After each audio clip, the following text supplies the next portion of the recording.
Fitting in is acceptance, being by self-abandonment. Belonging is ownership. When you are truly embodied with your belonging, with your becoming, with who you are, no one can shame you. No one can guilt you. No one can have such an influence that you need to change your whole identity to, shift to someone else's narrative. Hello, and welcome back to a Transformed Life podcast. I am so excited that you are here with me today, wherever you might be listening from, whether you are on YouTube or Spotify or Apple Podcast. Welcome. And before we dive into today's topic, I want to invite you to support me in one of the following ways.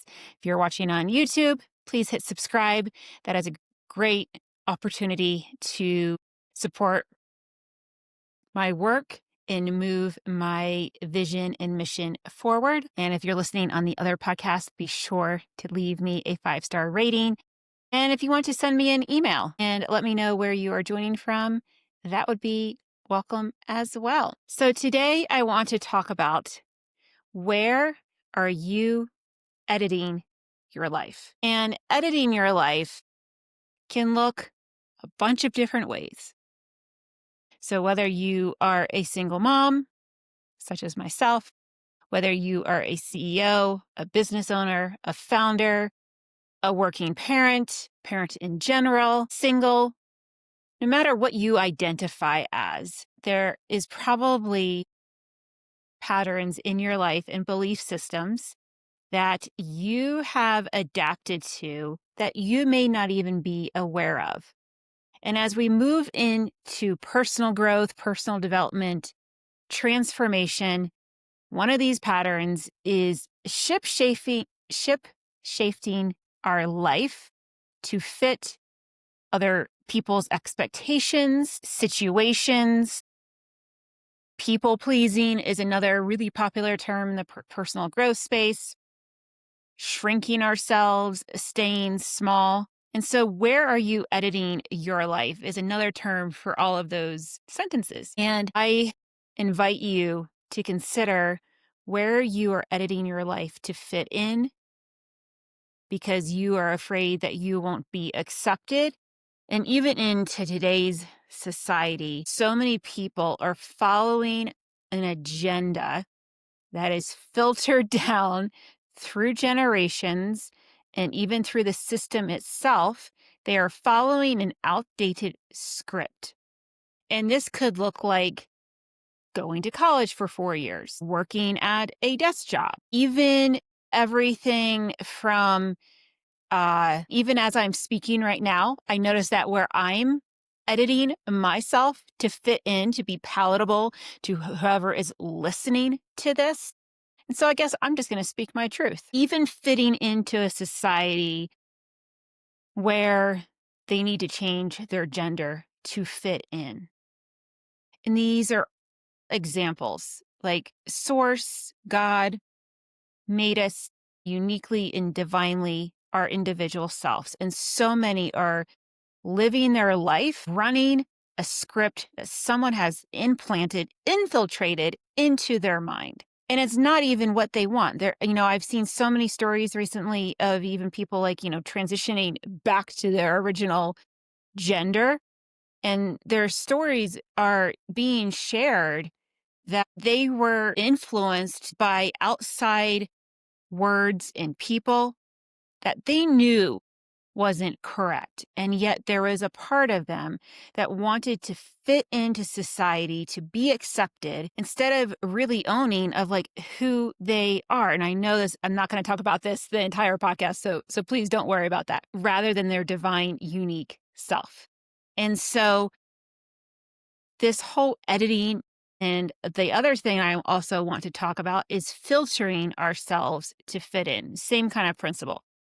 And so part of my brand, part of my offering in my work is to be unfiltered and unedited. So my podcasts are not edited other than the minor automatic edits that come in of, taking out too many ums or too many words. Other than that, it is a raw podcast.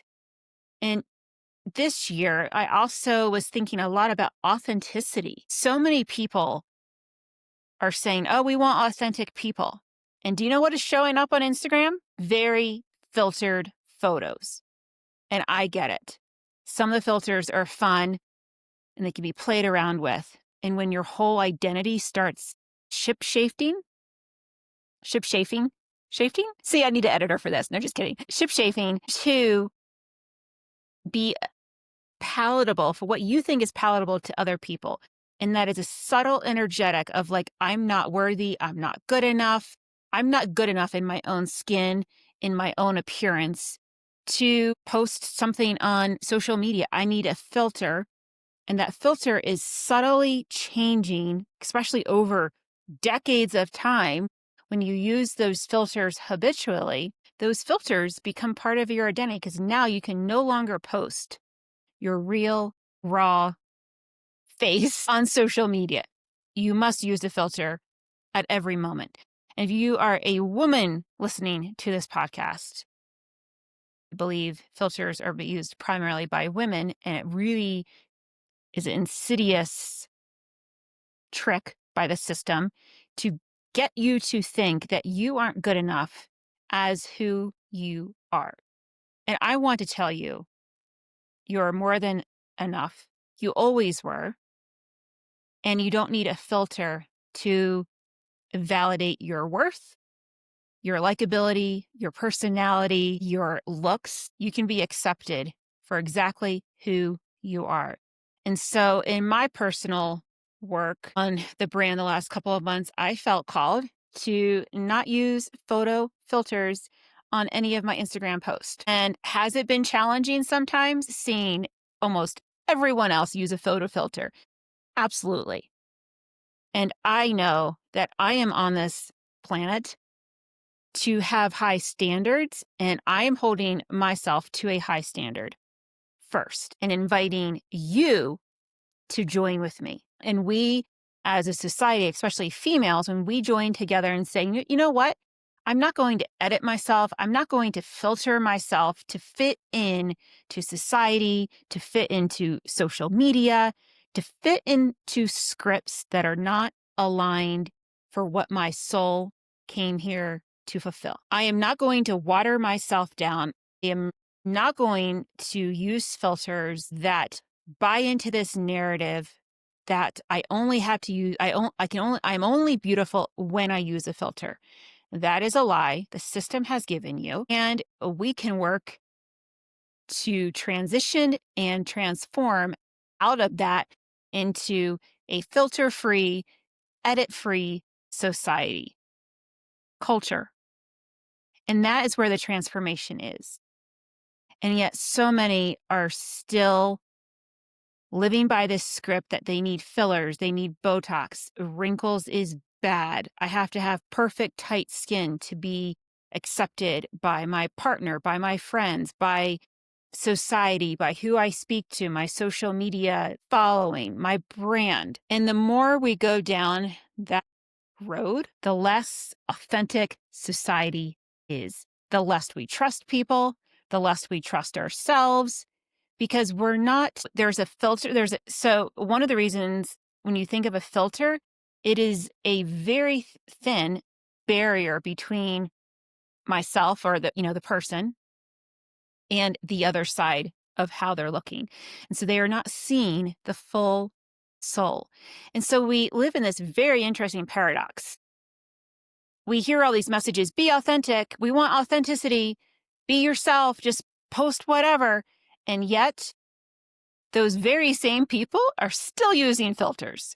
They're using injectables and fillers and scalping their body to fit in to society.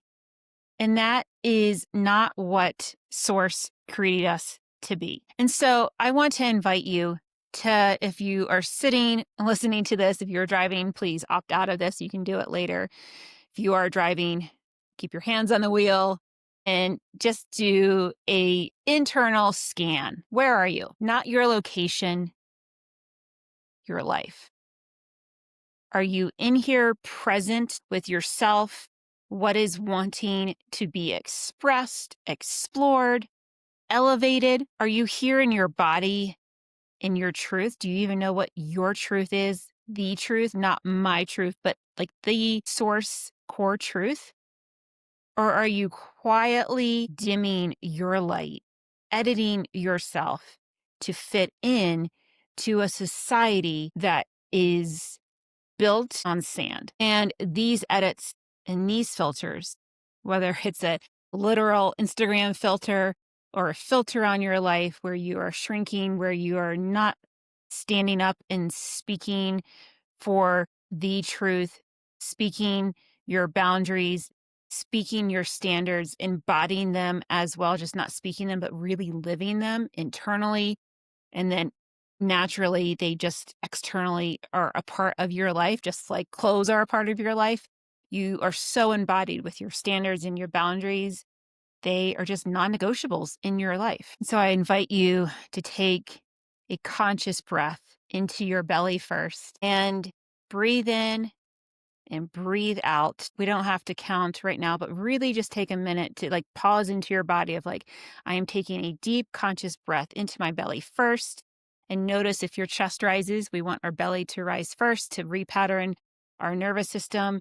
If you have missed the previous episodes I have recorded on repatterning our nervous system through breath, please go back and watch them. I give you a whole exercise, a 5-minute practice on YouTube so you can see exactly how the movements are done. And then say this subconscious statement internally, externally, if you would like to as well. Truth is safe in my body. Let's begin. Truth is safe in my body. Let's begin. Fitting in is acceptance being rented by self-abandonment. Belonging is ownership. When you are truly embodied with your belonging, with your becoming, with who you are, no one can shame you. No one can guilt you. No one can have such an influence that you need to change your whole identity to, shift to someone else's narrative when it's your world, your autonomy, your body. And you are not filtering your life to appease other people, other situations. And when you're in that truth, that authentic, real truth of, I don't need a filter to make myself feel better. I don't need to use a filter to make me feel beautiful. I am beautiful exactly as I am, with or without makeup on. And the more of us that practice this together, and it's a daily practice, and I invite you to join with me. We need to maybe start a hashtag revolution of no more filters. Filters are ruining the intimacy between individuals. Intimacy, not necessarily in romantic partnership, but having intimate conversations with another human where we get to see each other's soul in a deep, meaningful way, not a make-believe or a made-up version of who we aren't. And so it is so important to tap into your nervous system of what does that feel like? If you posted on social media without filters, what comes up for you? Fear, judgment. I'm not worthy. I'm not good enough. I don't want them to see my flaws. I want perfect skin. I have wrinkles. I'm not confident in who I am. Confidence comes by being through doing. We can't buy confidence. Confidence is a byproduct of standing in our embodiment of, yes, this is who I am, and I'm showing up exactly that. It's power, it's strength, and it's also presence. When you are so firmly rooted in your confidence, you naturally exude that. And if your nervous system is feeling really scared and afraid of what people would think of you, to post your real, raw self on social media without a filter on it, let that part know. You can speak to them internally right now. I see you. I got you. I love you. What do you need from me? Parts work is really into integration of bringing those aspects of us, growing them up, letting them know that they are safe and they are cared for, they are valuable and worthy exactly as they are. And notice how you seek perhaps notice how you seek other people's approval for how you look, their validation, that external validation of your worth. And your worth is intrinsic. You don't have to do anything to earn your worth or earn your value. You are beautiful and divine exactly as you are. And the more you can practice not using a filter in real time, in using your authentic self on social, you will begin to attract authenticity and authentic people into your life. Authenticity, realness, people are longing for that. And yet we're not seeing much of it. A lot of social media is a very high dopamine driven platforms, I should say. And I invite you to kind of step out of the matrix and join me in unediting your life.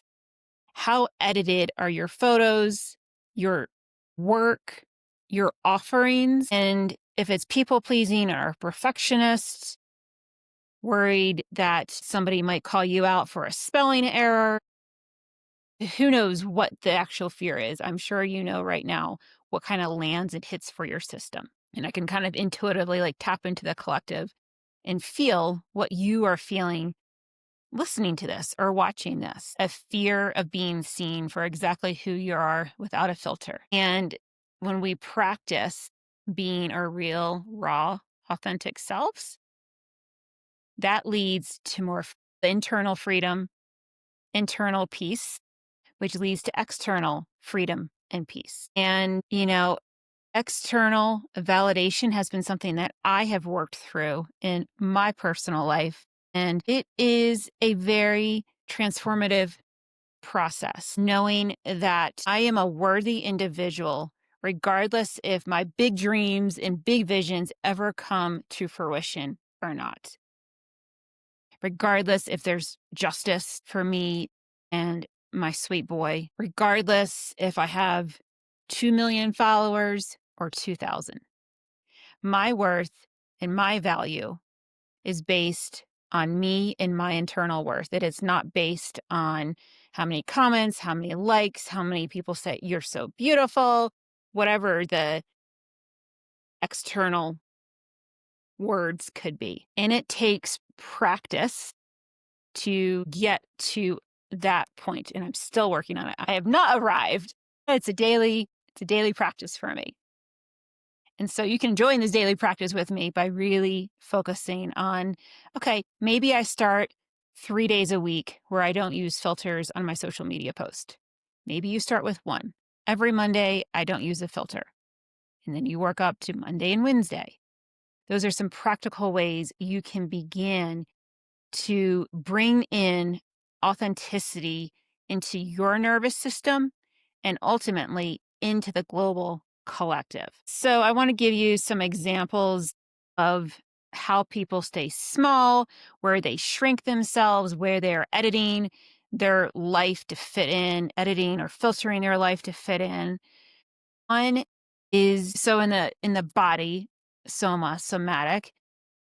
If you know you need to speak something, this could be, I'm going to use a workplace example first.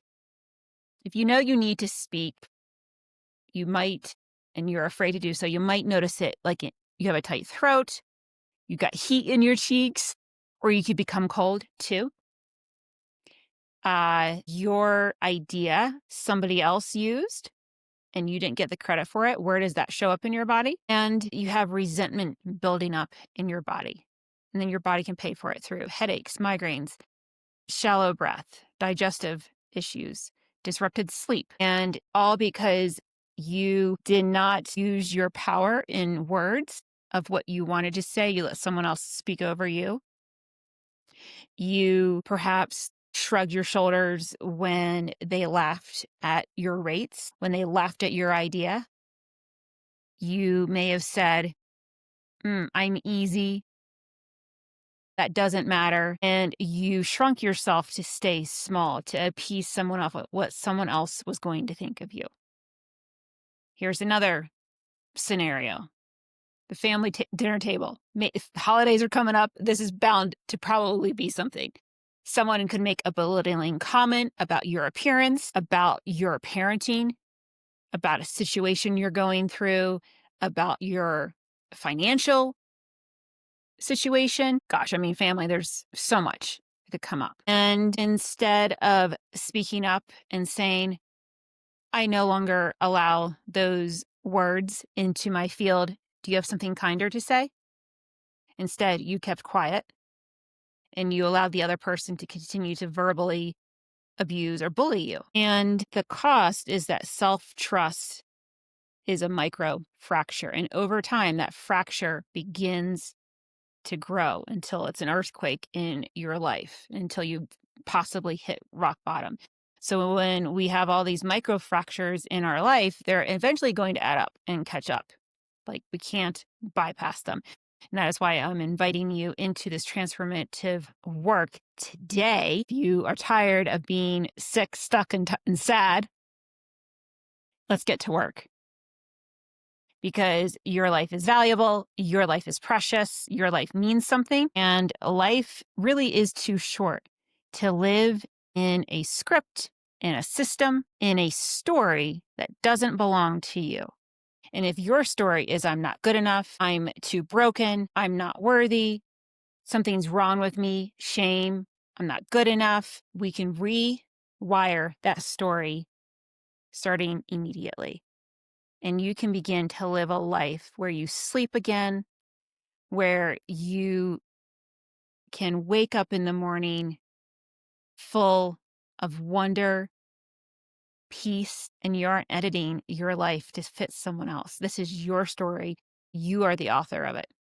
And that is the whole principle, the whole theory, philosophy behind the self-caretaker experiment. I invite you to go back to that episode and watch it. It's just a few episodes ago. When you tap into how you are currently treating yourself internally, how you would explain to someone else to take care of you, when you realize that is not in current alignment with where you are, and you desire to write a new script to become the author of your life, that is when the miracles show up. So there's 4 kind of signs where you are editing, filtering your life. First is language. It's fine. I'm easy. Nervous laugh. Hedging, maybe. Just a thought. Okay. Not saying anything at all. Maybe just nodding your head, shrugging your shoulders. And here's a little swap script for you. Here's what's true for me. And the second one is, that doesn't align for me. The second signal that you are editing your life to fit into a script and a system that you were never meant to is your body. Your throat, solar plexus can feel really tight, shallow breath. That's why we do the breath test of like, put a hand on your chest, hand on your belly, which rises first. If your hand on your chest rises first, you're in the sympathetic state, fight, flight, freeze, fawn response. We want to be in the parasympathetic state where we are living in gratitude and abundance. Your jaw can clench. Perhaps you have teeth grinding at night. Your shoulders are up. They're not back and relaxed. And you just feel generally tight. You can't really get a full breath.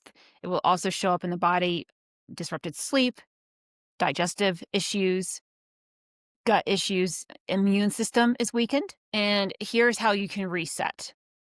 Simply put your hand on your chest, hand on your lower belly, and take 3 slow inhales. Have your belly hand rise first, and then up. If you're watching this on YouTube, you get it. And then just say, truth is safe in my body. And do this for 3 rounds.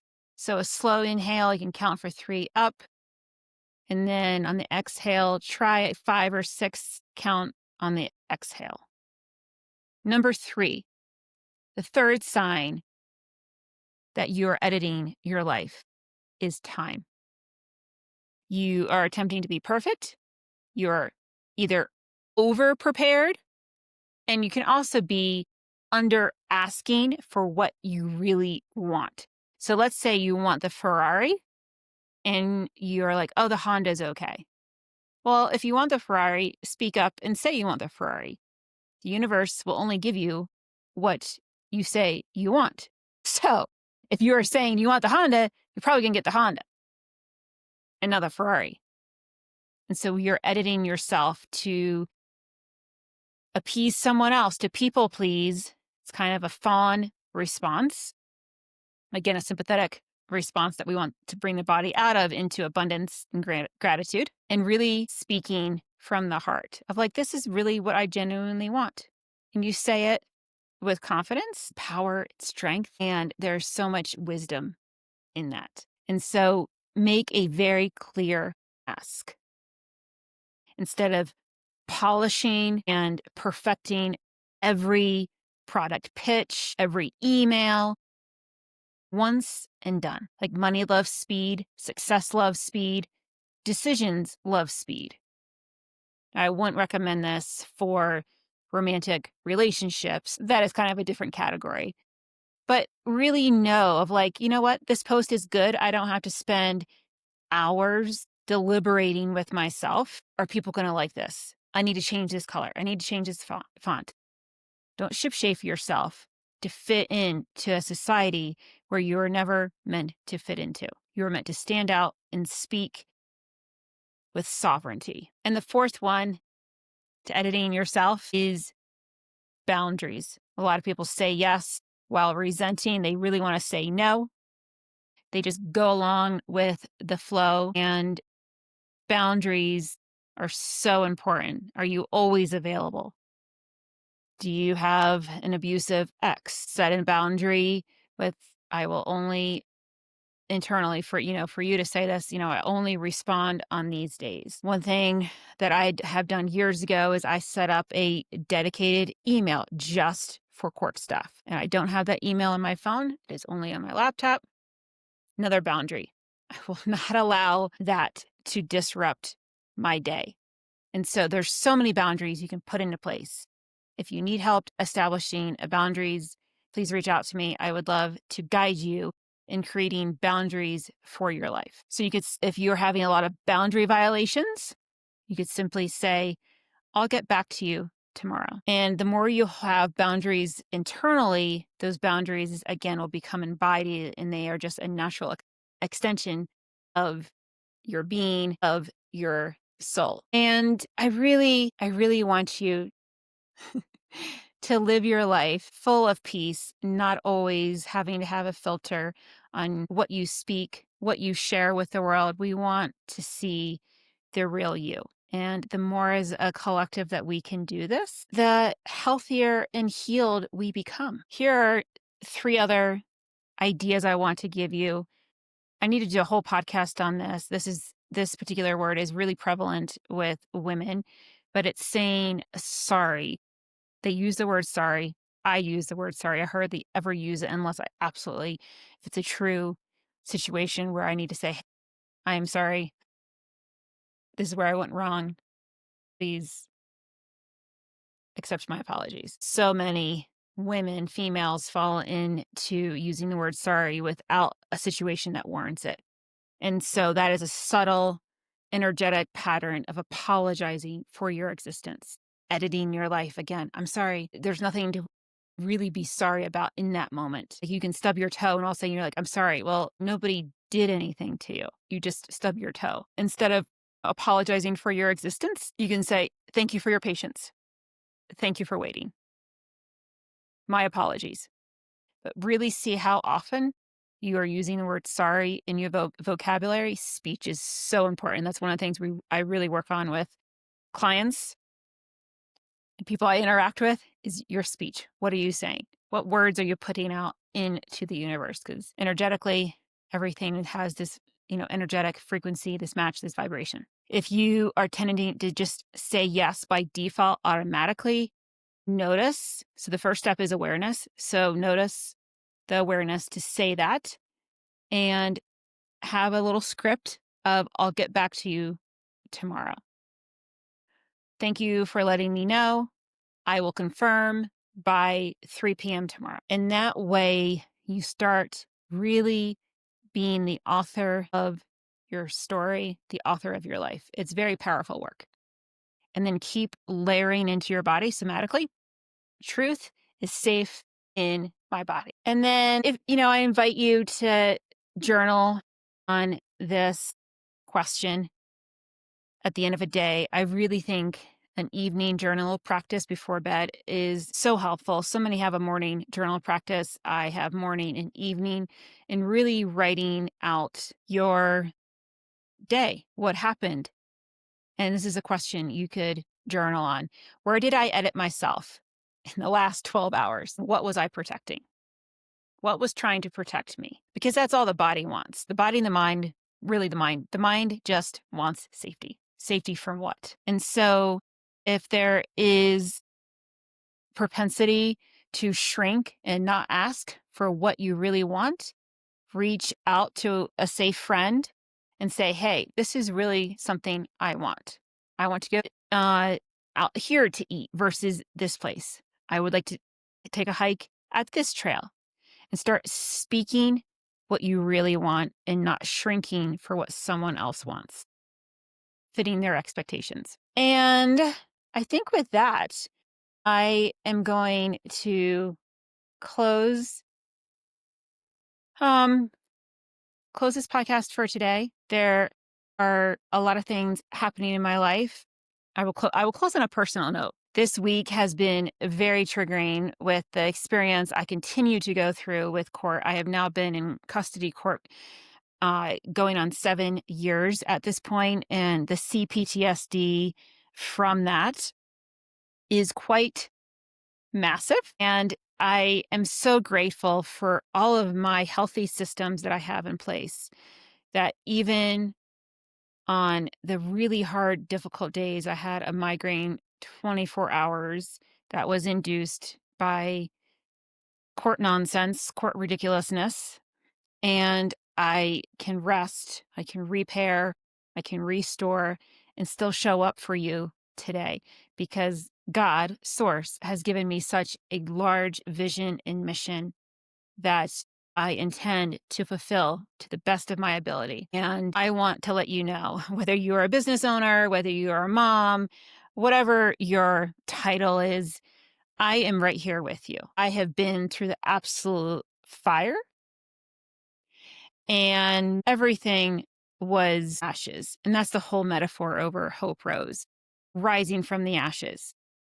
Because what rises from the ashes is your story, is your beauty, your brilliance, and a masterpiece that only you can paint with your life, with your words, with your creativity, with your inspiration, with your gifts, that the world is living to experience.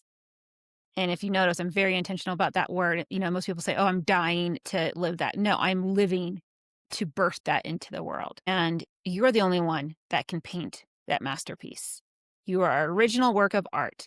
And so if you are going through a really challenging time, or a minor challenging time, or an extreme challenging time, I want to let you know that you are not alone. I'm walking here with you, because there have been very many challenging things in my life that I continue to navigate. Healing becomes kind of this navigation journey of, how can I navigate through these landmines? Yes, I have to continue to show up to court. It's being asked to show up to a battle, to war every day, where proverbial bullets being thrown at me. How can I navigate them? How can I have the armor of Source around me to continue to protect me and my little boy, so that I can fulfill the mission and the vision that God has brought me here on life to fulfill? So thank you so much for joining me for another podcast. I will see you next Friday for another episode of A Transformed Life. Please make sure that you rate this show 5 stars. I really appreciate that. If you want to work with me, please send me a message. I have a few offerings that I would love to plug you in and really see you transform your life, business, goals, parenting, wherever it is that you desire to go and you need some guidance to arrive there. It'd be my honor and privilege to assist you in that. Thank you so very much, and I will see you next week. Have a beautiful day.